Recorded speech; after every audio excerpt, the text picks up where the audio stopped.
Yung mga nagsasengsa po dyan, maawa kayo sa scramblers. Good afternoon everyone, JB ulit once again. And now, kasama natin si Mr. Dale and si Mr. Kyle, ang coaches ng Prinsipe Brothers sa club. Anong masasabi mo na yung minentor mong mga bata, ganito na yung level ngayon, national record na? Grabe naman yan, kuya. Awakan ko ba? O sige.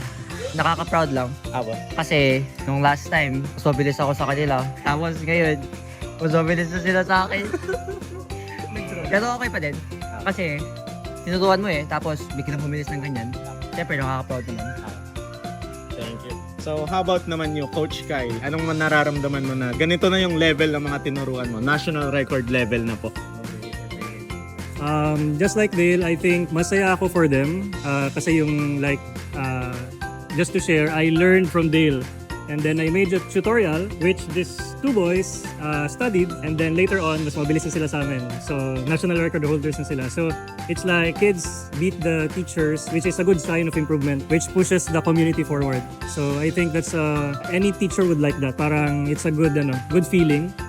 Siguro like Dale, sometimes mapapaisip ka parang tinuruan namin sila, pero mas mabilis na sila sa amin. Pero nakaka-proud sa dulo kasi yun nga, yung achievements yung may naitulong ka kahit pa paano dun sa achievements nila. So as a teacher, as a mentor, I'm really proud of the Z-Boys. Yan. So hopefully Zian as well can use the method. Congratulations, Zoe. My man! Thank you. Okay, so another question naman. Ay, Ikaw, another Coach question. Dale, anong Apo. masasabi mo sa mga aspiring clockers natin dyan Ay, na grabe.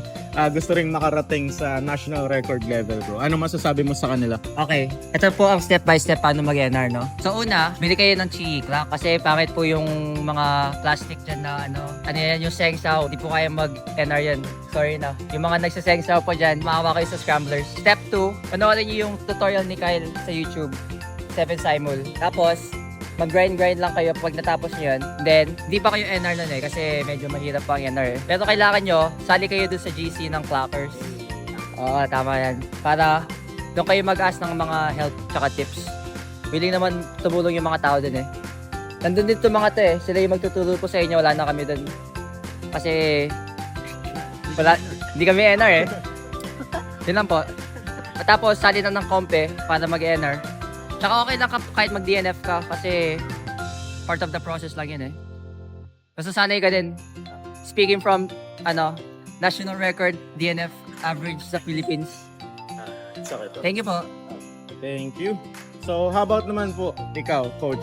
Ano naman po masasabi mo sa mga aspiring clockers natin dyan na na gustong maging national level din po? Yeah, I think nasabi na ni Dale yung first few steps. So buy a good clock kasi yung CE clock is the best clock right now. Next is, if you studied yung basic, you might want to consider studying the advanced method, yung 7 simul, because kahit mabagal ka mag-turn, the method is efficient. So even us, nung una mabagal kami, pero gradually we improve. Next is, siguro wag kayo ma-discourage with DNFs. Even at home or in comp. Sa bahay, siguro around 100 solves, medyo half nun puro DNF, pero eventually you'll get an average, then better times. And then siguro what I learned from using the method and with clock is set step by step na goal. Yan, para yung achievable muna. If you set something na too high, pag hindi mo na reach kasi baka ma-demotivate ka. Yan. So something na achievable muna step by step, and then gradually, like these two boys, NR and then going for NR as well. Yan. So I believe those are the things that I can share as mentor somehow nila. Yun lang. Thank you. Congrats. Okay, ayan. So, galing na sa kanila, guys. So, alam na natin yung mga technique kung paano gumaling sa clock, kung paano bumili sa clock, and kung paano maging national level sa clock. So, guys, keep practicing, keep cubing, guys, and God bless.